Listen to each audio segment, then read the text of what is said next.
Hey, what's going on YouTube? This is Sever7 and today we are checking out the Forever Steel Alkaid. Now this did come by way of the Ketua pass-around group. I do not get to keep these, although after working with them I kind of wish I could.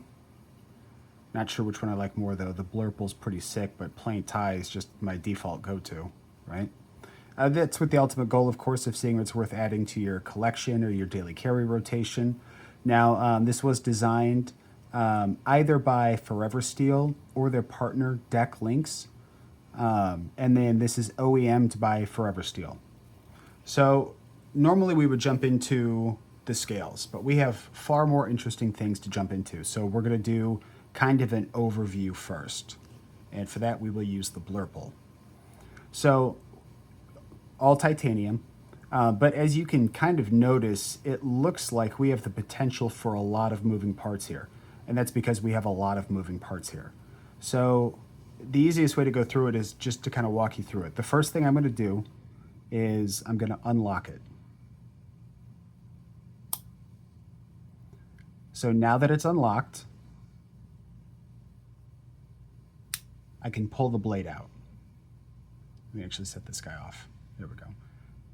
Now, if I wanted to close the blade, we don't have a frame lock or a liner lock. This is also not a button lock. But we do see we have something kind of strange right here. And what this does is when you pull up on it, you can close the knife.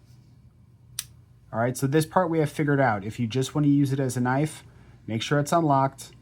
You know how to open and close it, and then if you were leaving it like this, then I would lock it. Not that you need to, it's locked up on its own, but like, why not, right? If that does anything extra, then why not? All right, now we're gonna go back to the unlocked position. And from here, we have a button back here. What this button does is it allows the knife to transition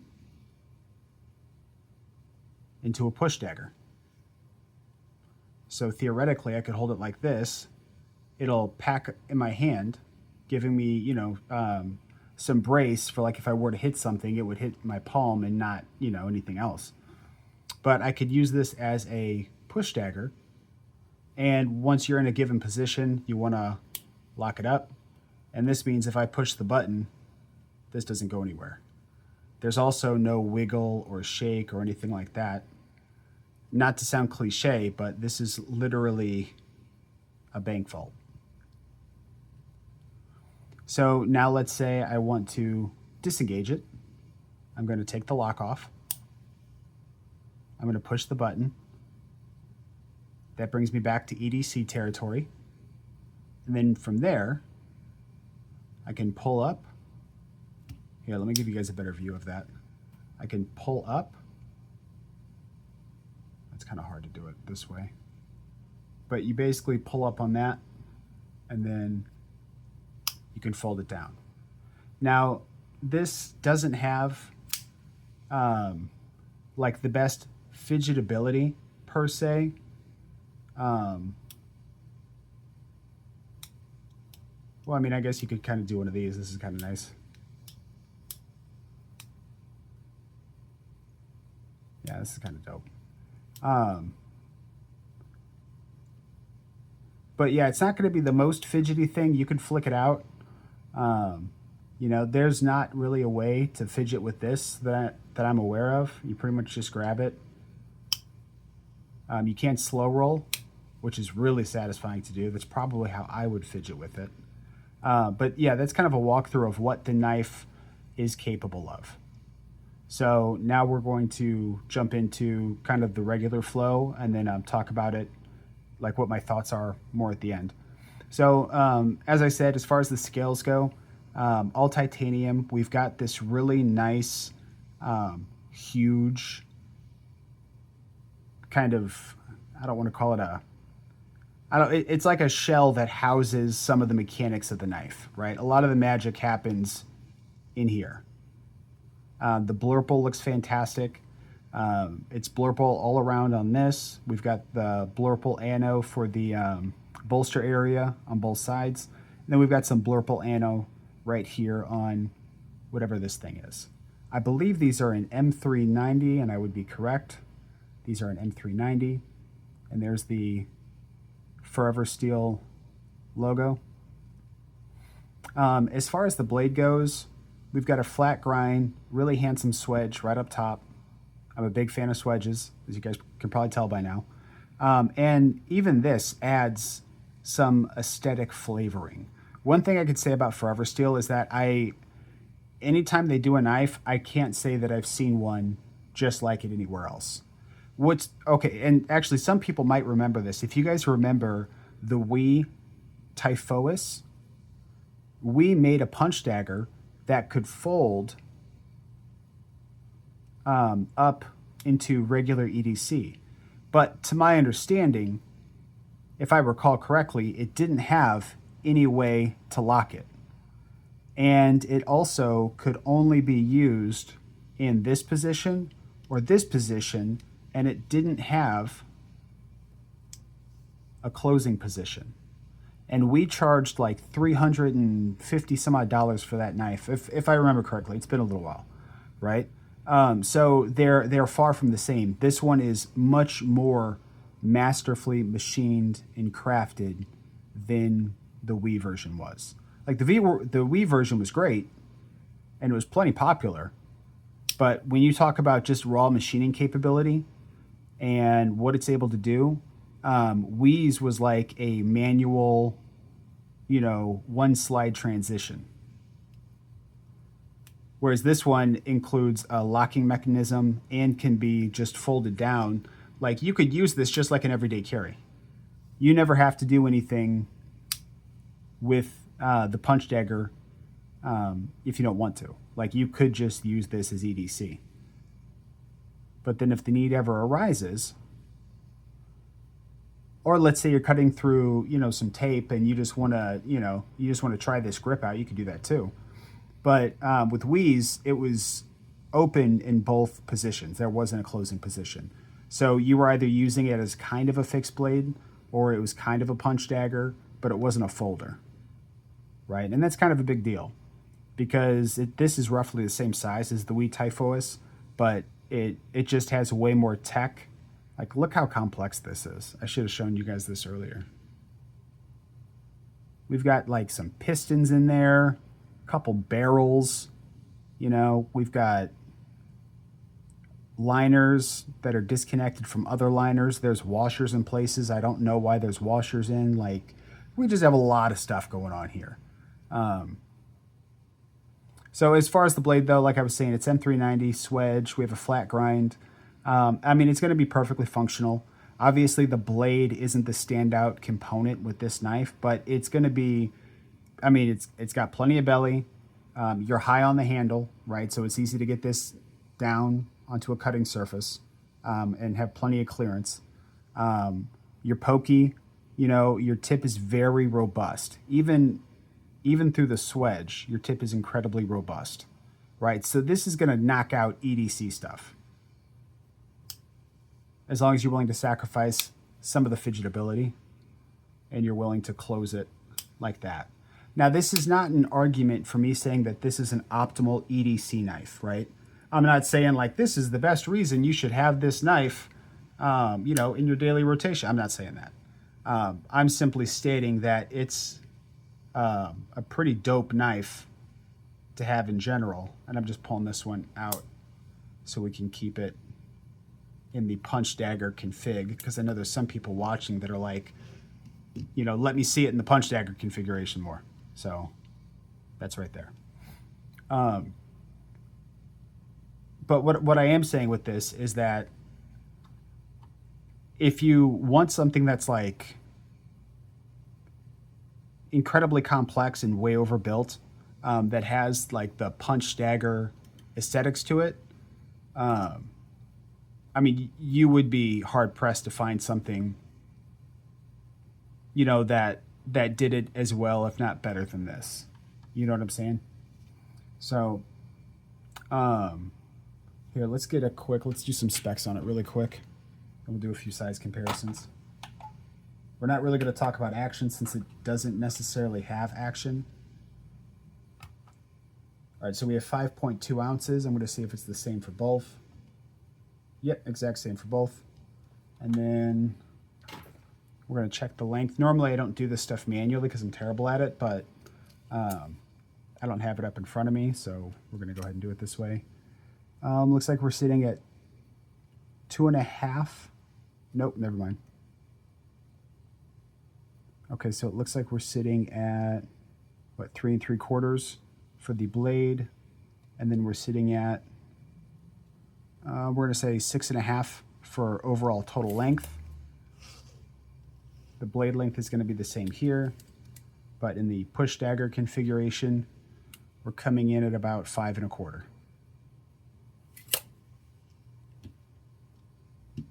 So, you know, check your laws, make sure.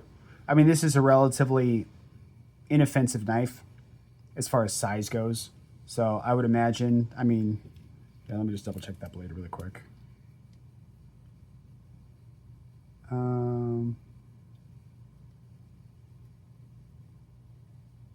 So cutting length is going to be like 2.65, and then overall is actually going to be under 3. It's going to be like 2. I would say like 2 7/8. Please correct me if my math is ridiculous. Like I'll take the learning. Educate me. But you know, overall,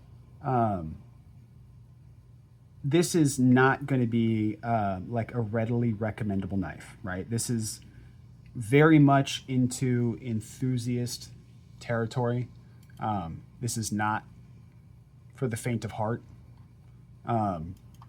But if you appreciate super high quality machining and you appreciate, you know, craftsmanship, and you want something over the top, you want something that is not in size, but in functionality, this thing is massively overbuilt.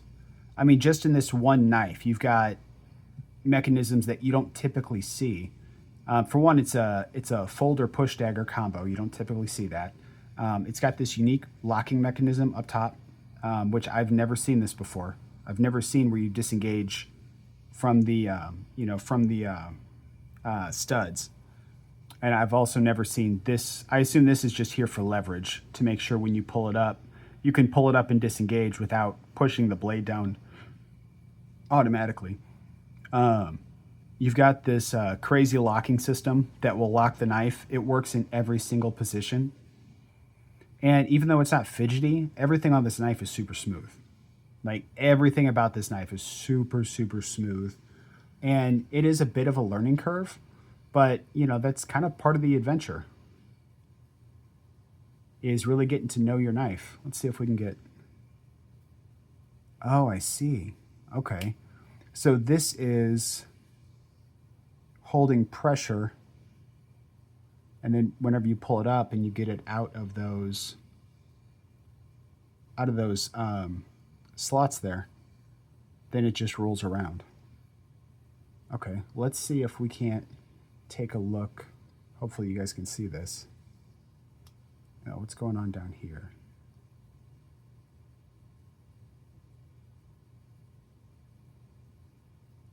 Okay, so that's why.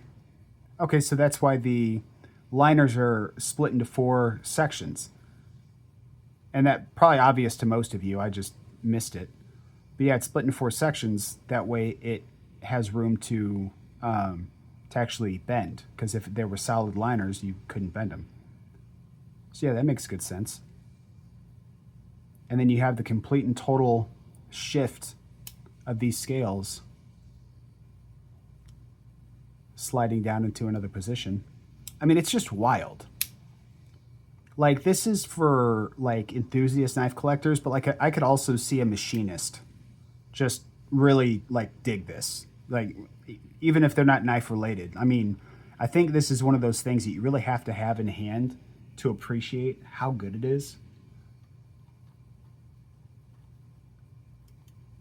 And one thing I am going to do is I'm going to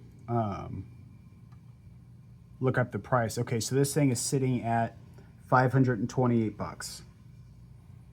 So the big question, is this worth 528 bucks? Well, yes and no. If you're specifically looking for overbuilt, highly complicated, industrial strength, unique and interesting collectible pocket knives, then yeah, you could fit this into your collection, no problem. Because there's more than, well, not more than, but $528 is justified in what I'm seeing in the knife, right? I can justify 528 bucks. But if you're, let's say you're in that price range, but you're looking for raw utility, then go get like a Sebenza. You know what I'm saying? Like, if this is not the knife you buy if you want raw utility. Like, there's knives you can get, check out Quiet Carry for less than 500 bucks. They've got their Strand L, their Waypoints. Like, go check those guys out. If you want raw utility, there's brands that do that.